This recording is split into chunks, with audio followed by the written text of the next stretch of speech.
start out by to acknowledge Broncos territory, thank the people, acknowledge the territory and the historical context. So this is an event organized through the Institute of Humanities and the Casserole series that is sponsored by the School of Communication that myself and and I have been organizing for the last few years. And we have done a few different events around this question of education struggles and specifically around this debt crisis and just this changing, rapidly changing landscape of sort of struggle around public education. And obviously, the amazing unfolding story in Quebec is a really important part of that. And so we have catapulted us into a whole new level of discussion that we want to hopefully tonight bring into a more concrete level. So we are going to start our evening tonight with the talks by our comrades who are coming over Skype. Thank you and welcome.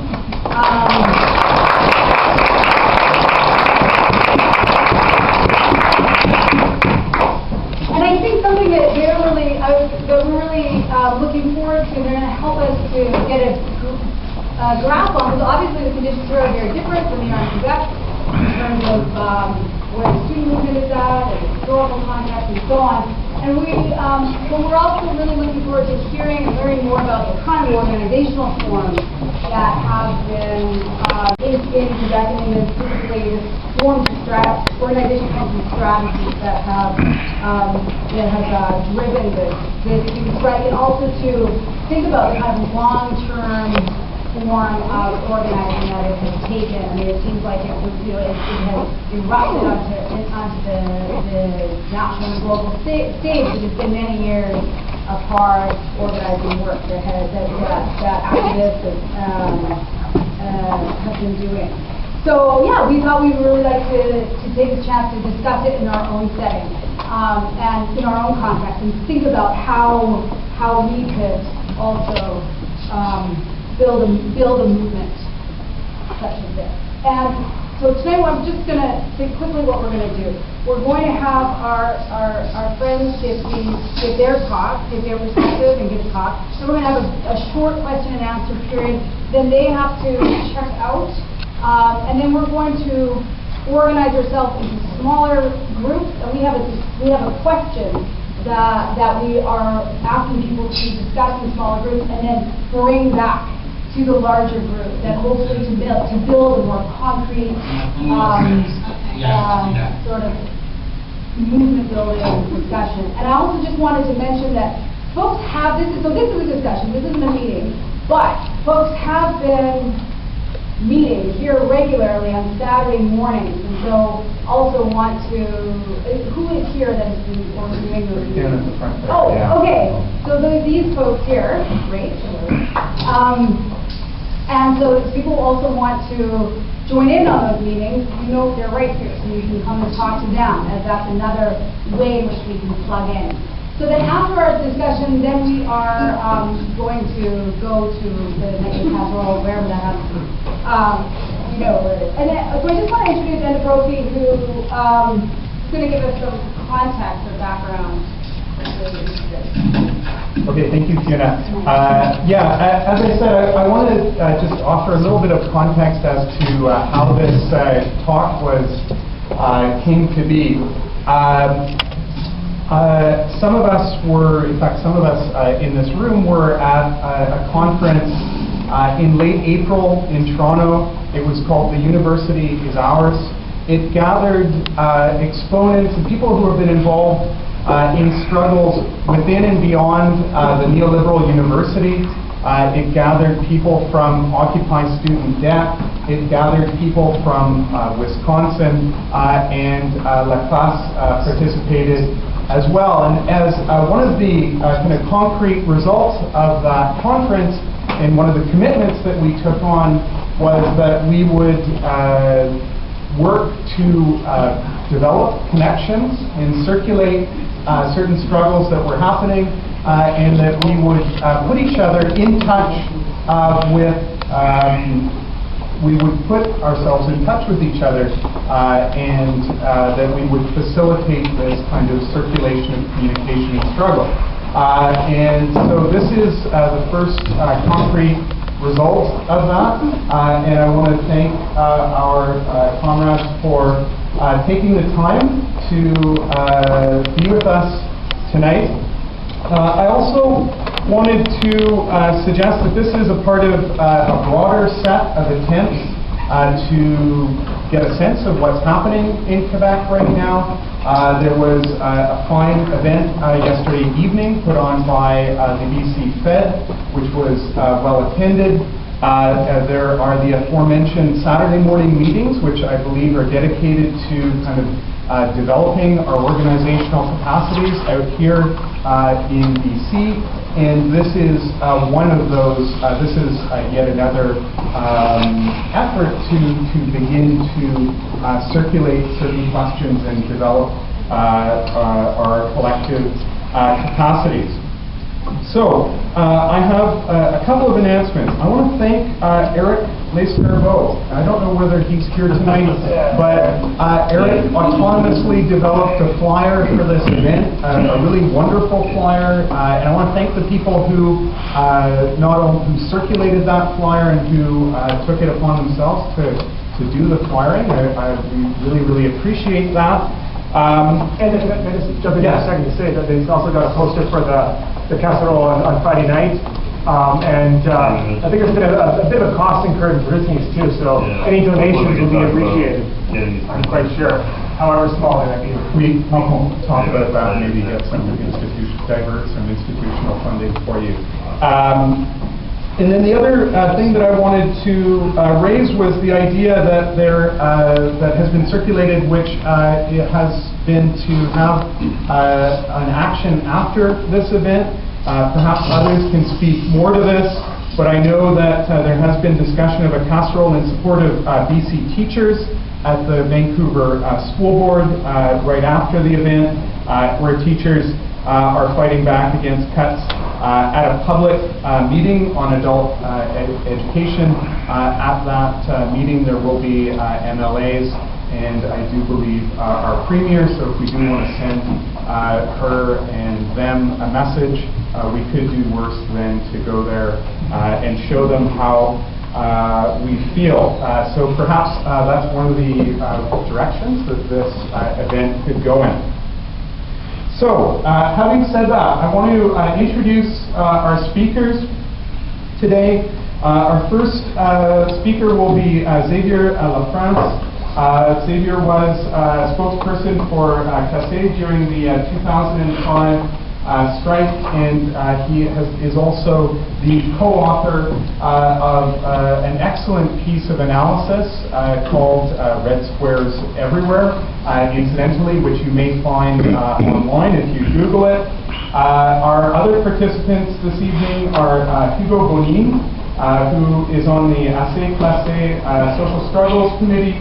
Unfortunately, Rashtia Mehdi is unable to make it this evening. She is at the Rio +20 conference. I'm sure that she is giving the Quebec Premier hell down there. And our third participant is Eva Lone Fontaine Pham. I hope I pronounced your name well. Everyone mispronounces mine, so I've got good karma coming to me as far as that's concerned. Ava has been involved in the strike as a member of the executive committee of the Concordia Fine Arts Student Alliance, and has recently been involved in the mob squad at Concordia and in Free Education Montreal. So the order that we're going to go in is that Xavier is going to give us a talk first, given that he has a bit of perspective as far as the immediate history of this strike is concerned, and then Ava and Hugo are going to talk about the contemporary dynamics of this struggle. And as we've said, There's going to be a 30-minute Q&A if the technology holds everyone across their fingers. Okay, Xavier, are you good to go? Yes. Can you hear me? Yeah? Yes, we can. Okay. So hi everyone, thank you very much for your interest in what's going on in Quebec and your efforts to try to bring the spirit of struggle in Vancouver and BC. I'm going to do, I guess, a theoretical, if you like, or whatever, overview of what democratic student unionism, democratic and combative or activist student unionism is in Quebec, and that's at the core of the organizing that's been unfolding and deployed through this struggle. And then you're going to get the really exciting and probably more interesting part, which is going to be more concrete with Eva and Hugo. But I want to start by saying that you have two main currents historically that have existed in the Quebec student movement. The first one is what we could call a lobbyist perspective, right? And right now, and for 20 years now, just over 20 years, this perspective has been incarnated and embedded through the FIC and the FERC, which is, the Student Federation for Colleges is the FIC, the CEGEP in Quebec, and then you have FERC with universities. These organizations actually, really interestingly, until fairly recently, have been largely functioning on an undemocratic mode, or, there's been lack of democracy in their organizations. They've been largely controlled from above. And so the leaders of these organizations, which are provincial student unions, that we group different campus unions, will formulate largely from above at the exec committee level some demands that they will then expose to the government or the university and colleges, administrations, into the media, etc. So little effort here is being made to actually inform and mobilize the membership as to build a balance of power. The strategy really is lobbying. So you're going to try to produce good research, and then you're going to formulate demands out of that are quite moderate, because you only have, you don't have much leverage, right? And you're going to present and bargain with the state through this, and your access to the state bargaining table is your moderation, basically. Now, the second perspective is what I've called, and what's been called in Quebec, I think, we've been trying to translate as democratic and activist or / combative student unionism. And it's been existing through different organizations throughout history since the 60s, actually in Quebec. I'm not going to go through the details of all that. But right now, and for 10 years, and for over 10 years, it's been existing through ASE, and now ASE is the organization who's behind, as most of you would know, I assume, CLASS, which has been at the core really of organizing this strike and leading it. So this perspective says, that we need to have student unionism, right? So students are facing in our society different types of oppressions, but they also have specific interests, right? So the workers, being exploited in the workplace, they face racism, sexism, homophobia, etc. But they also, as students, specifically as students, has a specific interest, which is to have access for them and for everyone in society to a public and accessible and free education, right? So education is a right, and it's about the public or common good, right? So students will face tuition hikes and debt, and massive classrooms, privatization of spaces on campus, etc., etc. And so they can form unions and in face of the attacks and to defend, the right to equality and competition. They can actually get together and form unions, right? At the level of the campus, universities or colleges, but also the provincial, eventually the national level, right? And so the idea here is that by joining together, we can share, resources through dues, financial resources, but also our capacities, our abilities as individuals and as groups of individuals, and also, and crucially, build strength through mass solidarity, right? So that we can actually build a mass movement, and that's the whole idea, to build a balance of power that actually goes beyond activist circles inside and outside, and within and outside, in the periphery of campuses, right? The goal is to actually go beyond these circles, these groups, local groups of activists on campuses, and build a mass movement. Now, in that perspective, you will launch campaigns, and you will hear from Eva and Hugo a lot about that, so I'm not going to go into any details here. But you're going to have demands, right? You're going to formulate demands, concrete demands, right? So in that case, for example, you have demand to block the tuition hike. It was announced in 2010 by the Quebec government, right? And then you have a broader perspective also, that you always try to articulate with that. Because we're not just for the tuition, blocking the tuition hike, We want eventually to go towards free education, accessible, and, fully publicly funded. And so that through your campaign, you actually systematically are able, in GMMs, in your actions, in front of the media, your own, and the mass media also, you're able to always say, yeah, that's our immediate demand. Because we know the balance of power that we can build, and this is what we believe we can build and win right now. This demand thing, right? Based on a balance of power. But we want to say that we have this broader perspective, and at every occasion we can actually articulate this perspective and say, we're facing commodification of education, and it should be actually a public good, for example, right? And also, you want to formulate these demands in a way that is non-corporatist, so that you're not going to oppose your own set of demands, in face of unemployed workers or, daycare, let's get more money from universities, take it away from daycare, whatever, right? Obviously. And you want to also articulate that to other forms of oppression, for example, SAS, a women's committee, and different other committees who are also trying to relate this struggle as students to other struggles against specific forms of oppressions that exist in society. Now, how do we defend these demands, right? How do we actually fight to win? There's been, the strike that's going on right now in Quebec is actually the 9th in the history of the province, right? The first one was in '68, and then you have 8 others after that up to 2012, which is the 9th again. So, and that's how we won. That's why we pay less, right, in Quebec than you people in BC.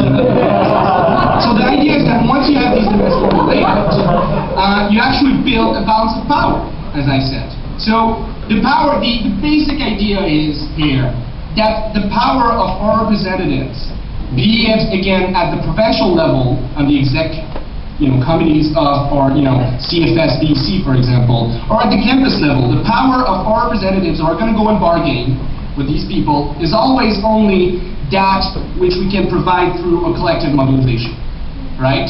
Without this balance of power that we build ourselves from below, they're not going to make any gains. They're going to, at best, manage cutbacks. Now, how do you do that? Well, again, so you'll have more details about concrete ways to doing that, but the basic principle is that first you have to have an informed student body. So systematically you're going to produce newspapers, flyers, you're going to be tabling, you're going to go running around on campuses and classrooms, etc., right? To circulate information so it's not concentrated at the top with exact people who are, again, mostly by themselves formulating demands, right? You want the information to circulate systematically and all the time on different topics. Now, you also want to mobilize the membership, right? So that, the student body and the students who aren't our members can engage in action through a campaign that includes an escalation of the means of pressures, right? So that, you can have, well, again, Hugo and Eva are going to talk more about that, so I'm going to leave it at that for now. But the idea is that at each step, people can realize through this campaign, which includes an installation of means of pressure, that, say you start with a petition, well, it doesn't work, then you go for a provincial protest, and it doesn't work, and then you go on. And as you go there, it might lead to a general strike. And the idea is that through this process, people can actually, identify with the struggle and realize for themselves that you need to go a step further. So that you're not simply making a call for a general strike, which is abstracted in the air, right? You think that people will just adopt it right away, right? People go through the struggle and they realize the need for themselves to go beyond and to the next step of pressure. And now, the most important point, really, for building this balance of power, so that we can defend and fight to win, for our demands, is democracy. right? If there's one thing that you need to retain, I believe, from what's going on in Quebec and what's been going on in Quebec for decades now, is that you need to have democratic control of the movement from below. So that students who are engaged in the struggle and people who are engaged in the struggle can actually control the demands, their formulation, what they are, etc., and that they can also make their own call for their own actions, and they can always systematically control what the representatives are doing, right? And so for that, you're going to have GMMs, or GAs, General Membership Meetings, General Assemblies. At the departmental level, some places the faculty, campus-wide, etc. You're going to have GMMs who are going to make these decisions, have these debates and all of that, and then you're going to have congresses, right? And then you're going to have representatives elected at GMMs going to congresses, and it's going to go back and forth between this, and then you can have a real control from below, right? And you get mandate. People who get to congresses, elected to go to congresses as representatives of their local unions, actually get clear mandates. Most of the time, that's the goal. You try to have that. And so that through GMM, people can actually, again, through mass GMM, people can identify through this struggle that they're leading, and really realize that it's actually their struggle. It's not something, again, which is abstracted and called for from above. Sorry. So that the bargaining team and the media representatives can say that when they again face the people they're facing at the bargaining table, they can say, here are our demands. And this is not simply a great ideas popping out of our great minds because we're so bright and so smart and we've done all this research and we have, nice tie and, shiny shoes, and, we're responsible and moderate individuals. We can say that if you don't, actually answer to these demands, right? Well, we have tens of thousands of people who are in GMMs on a weekly basis and also in congresses on a weekly basis, and they basically are going to take the street and go on strike, and you're going to have a lot of trouble. So that we're not thinking alone here. We got tens of thousands, hundreds of thousands of people who are thinking right now with us who share these demands. So it's not just ours, it's theirs. And it changes everything right there. Okay, one last point and then I'll stop. One last thing I want to say is that now, it seems really beautiful, all these principles, right? But how can you actually get started? Well, again, everyone, and if we go, we're going to get into more details about that. But one thing I want to say is that, if there's one thing I realized in 2004 and 2005, during the strike and the campaign that was over a year long before that, and that I'm seeing so clearly again in 2012, because I've been going back and forth between Toronto, where I am right now, and Montreal, is that through struggle, through their massive, collective struggle, people actually change themselves. So, by trying to actually change your political and social environment collectively, you change yourself as individuals and as groups, right? Individually and collectively you change. Meaning that you develop new ideas, new capacities. You realize that the power that you're facing in the state is not so legitimate. You realize that you're facing police brutality systematically, and you maybe didn't realize that so clearly before, right? Even if you were an activist, right? You develop new capacities to talk to people, to formulate demands, you develop new ideas around education and all of that, right? I guess I'll stop here, but one thing is, we've seen that, and in 2004, before the strike, there were only probably a few hundred activists in the province of Quebec who believed that we could go on strike. And other people who we talk with would say to us, you're crazy, it's never going to happen, right? Well, a few months after that, they certainly believed it, and they've been going on strike for weeks, and now they became themselves quite radical, right? And on the basis of that struggle, there's been other struggles that have been led in the last 5 or 6 years, and now, on the basis of that, we've been able to build this super impressive moment of struggle in 2012. So, it might seem impossible for you right now in Vancouver and BC, but it certainly did seem to most people in Quebec in 2004, and we were able to do that. So I think that it's possible for you to do that. I'll just stop there. Thanks. Okay. So hi everybody. Thank you for the opportunity to talk and for giving us the time to share our little experience. I just want to say, to give a brief overview, we're going to talk about, we call our presentation, how to lead a successful strike campaign in 3 points. It's kind of a big title, but I think we will manage to go through that. The idea is we want to talk about an information, mobilization, and after that disruption. I think for the context here over there in Vancouver, for you, the more important points are the information and the mobilization. But we'll talk about a little also about disruption activities and stuff like that. Okay, so well, at first you need to formulate some demands.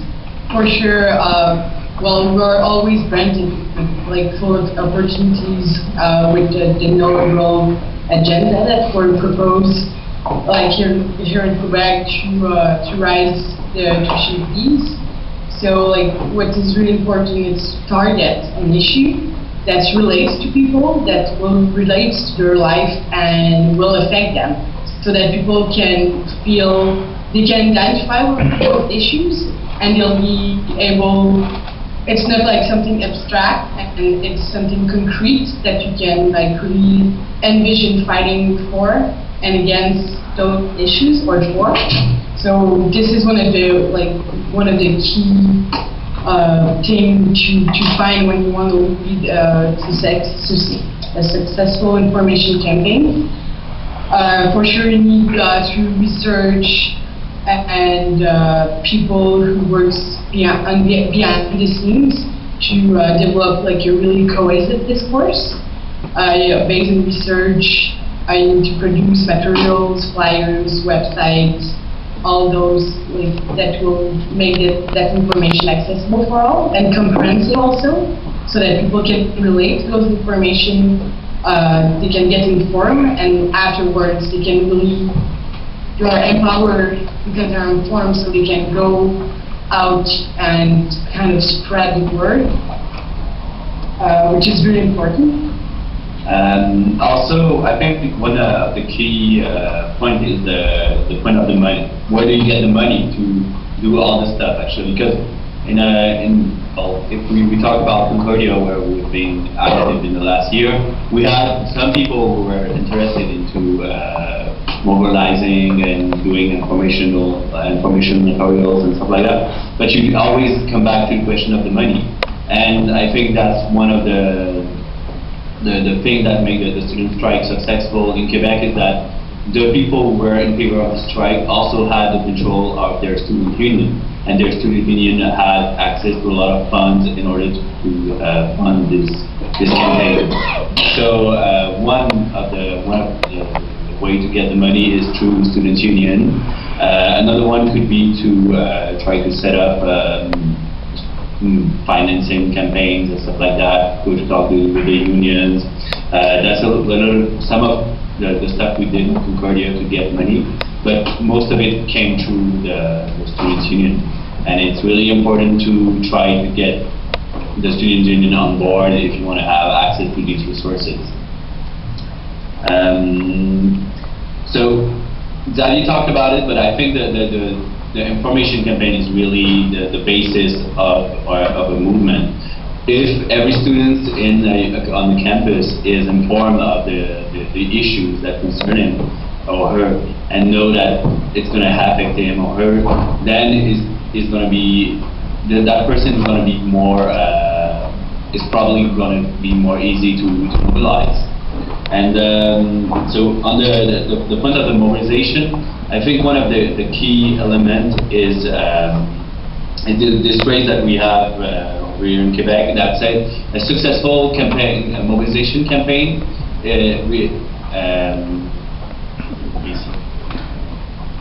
achieves to solidify the left, rally the center, and isolate the right on the campus. So you really need to we started that by the premises that on every campus you have people that are left wing, some people who are centered on the center, and some on the right. So if you want to have a successful campaign, you need to unify all the people on the left against on one or two issues. So that's what we did on the tuition fees. We rallied people who were communists, anarchists, feminists, and all the people working, considering themselves on the left. So we rallied them on that issue. And then you need to go convince people who declare themselves neutral, who say, oh, I don't have this kind of opinion, I don't have an opinion on the subject. You go talk to them, you go pass flyers, you put up posters, and that's how you convince them. And you need to isolate the right, and so the discourse of the right saying education is a private stuff and you should pay for it. We actually had to have a counter rationale to isolate that discourse and make it look like it was something from the right and it was not in the interest of the students. So you solidify the left, you rely the center, and you isolate the right. That's really a key statement to a successful mobilization campaign. Yeah, and even more important, you need to get people involved, or like really involved, because you cannot carry such a huge campaign with only, let's say, 10 or 20 people. Like, those people will definitively burn out if they're not able to outreach to other people. And those other people who were not really involved at first, that will, through campaigning or like through meeting people, will become involved, and they still need to be autonomous. They need to feel that they're not just hanging out papers, actually do really understand the issues, and that they are fully informed and they can act on their own, which is really important. So we had like training camps for activists on like different local issues, how they all relate to more global teams, how they all work together, training camps in which you had like not only more theoretical, but how to go and to do like classroom speeches, how to speak to media, like all of that kind of training is really important for people like to feel really confident in what they're doing, because this is like really important if you want to have people to join and to be on board and to stay on board. Like, it's why direct democracy is so important also, because all decisions are not made from above. People feel really, really concerned when they know that their vote or what they'll say, or if they can amend or propose something new, something different, will be taken into consideration. So, like, how to get like a really strong base of people to be active and to go and mobilize our base. Like training camp, a really like strong information campaign, and not only about the issue, but you need to know like where to go if you want to get involved, like who are like the resources, like all those, like it's kind of a side information campaign, so people are able to go and get information about how to get involved. It needs to be really transparent and do in the open. And I think about this idea that people need to be autonomous, I think the best way to do that is through general assemblies or GMNs, whatever you call them. And because when we look back here, we've been active at Concordia for the last year. And Concordia is a university in Montreal, and this year it was the first strike ever to happen in Concordia. It's one of the two Anglophone schools at Montreal, and it's quite different cultural background compared with the Francophone Cégep or university. So it may look more like a situation you will face. Yeah, and so looking back, if I had to do it over, one thing that I would change is really pushing for more general assemblies. You need to have people involved through the process of general assembly, and have the fact that the general assembly are the legitimate place where students take a decision. And that's really important, because sometimes we have strike vote. And people were saying, oh, okay, so you decided this, but I wasn't at the General Assembly, so this doesn't concern me. I didn't vote for this. And if you establish a culture of the General Assembly take decisions, and these decisions are binding for every student. Let's say we adopt the Students Association budget to a General Assembly. So that way we see that the General Assembly has concrete effects, and this empowers people. And this is what, through this process, to having General Assemblies on a monthly, bi-monthly basis, this gives the Students Association actually some legitimacy to organize actions and stuff like that. People feel that they are involved into this. It's really, I mean, like going into something really progressively, so people kind of internalize direct democracy, General Assembly, because it's not something we're usually used to. It may be really long, it's a lengthy process. General Assemblies can be really dull and long, but still are really important. So it's about bringing something really progressively, so people won't get either scared or like really, they will just like turn their back over it because it looks too radical. It's about bringing people slowly to something, so they will, if you have like clear goal into it, like you will identify with it more easily and you'll get more people engaged with it. Yeah, and I think that just to finish on maybe on the General Assembly, I think it's also a good way to know how your mobilization is going. And if you call for a General Assembly and you have, I don't know, 20% of the students' body that show up and actually participate and ask questions and debate, it shows that your campaign is going well, because people are feeling that they have to speak on these issues and they're involved in the process. So it's really a good way to feel the vibe, and it's a first step for disruption activities.